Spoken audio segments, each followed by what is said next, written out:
जैन साथियों, अवेयरनेस और health tips में आपका स्वागत है। दोस्तों, आज हम साइंस के महत्वपूर्ण प्रश्न बताएंगे जो परीक्षाओं में आते हैं और परीक्षाओं में आने की संभावना। देखिए दोस्तों, पहला, कौन सा विटामिन मूत्र के साथ उत्सर्जित होता है? तो दोस्तों, विटामिन सी ध्यान रखना। मूत्र के साथ कौन सा विटामिन उत्सर्जित होता आता है? तो विटामिन सी ध्यान रखिएगा। ठीक, कौन सा विटामिन सी? विटामिन सी का नाम है स्कारविक एसिड, ध्यान रखना। ठीक, अब है, शरीर में जल तथा आयनों का संतुलन बनाए रखने की प्रक्रिया को क्या कहते हैं? तो रेगुलेशन कहते हैं, ध्यान रखना। OSMO, ओसोमो, ओसोमो, ध्यान रखना। शरीर में जल तथा आयनों का संतुलन बनाए रखने की प्रक्रिया को क्या कहते हैं? ओसोमो रेगुलेशन, ध्यान रखना। ठीक, अगला, रक्त में यूरिया का स्तर समानता कितना होता है? तो रक्त में यूरिया की मात्रा कितनी होती है? तो 20 से 40 mg प्रति 100 ml रक्त में होती है, ध्यान रखना। कितनी होती है? रक्त में यूरिया का स्तर समानता कितना होता है? 20 से 40 mg प्रति 100 ml रक्त में होती है, ध्यान रखना। 100 मिलीलीटर रक्त में 20 से 40 ग्राम होती है, ध्यान रखना। इसका मतलब यह है, रक्त में जब यूरिया की मात्रा बढ़ जाती है तो वह क्या कहलाता है? यूरेमिया कहलाता है।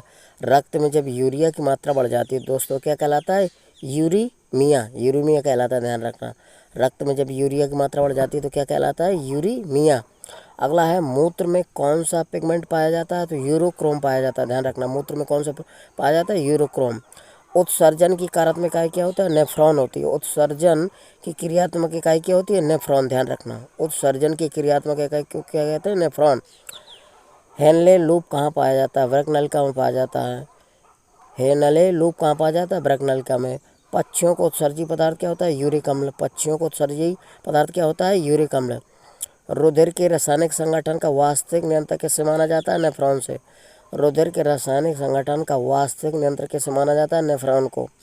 मनुष्य में किस प्रकार का उत्सर्जन पाया जाता है?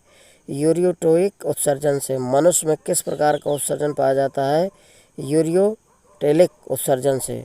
मनुष्य में किस प्रकार का उत्सर्जन पाया जाता है? यूरियोलेटिक उत्सर्जन से।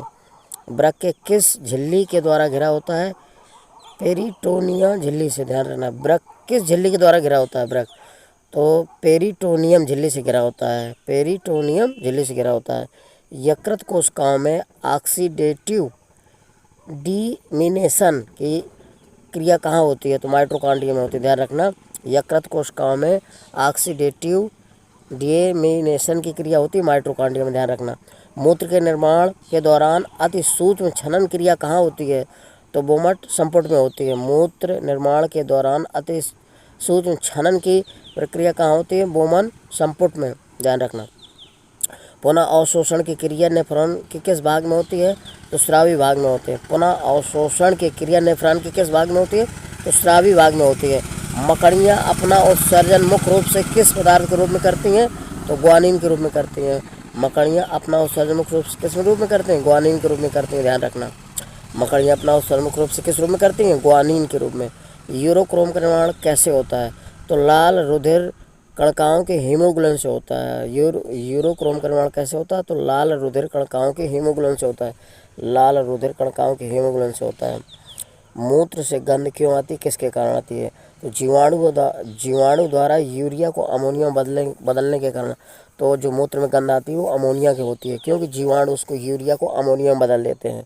तो मूत्र में गंध क्यों आती है और किसके कारण आती है? तो जीवाणु द्वारा यूरिया को अमोनिया में बदलने के कारण। जो यूरिया होती है जीवाणु किसको बदल देता है?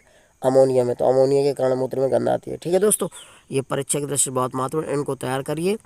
और ये मेरा वीडियो अच्छा लगे तो आप इसको लाइक और सब्सक्राइब करिए। जय हिंद साथियों।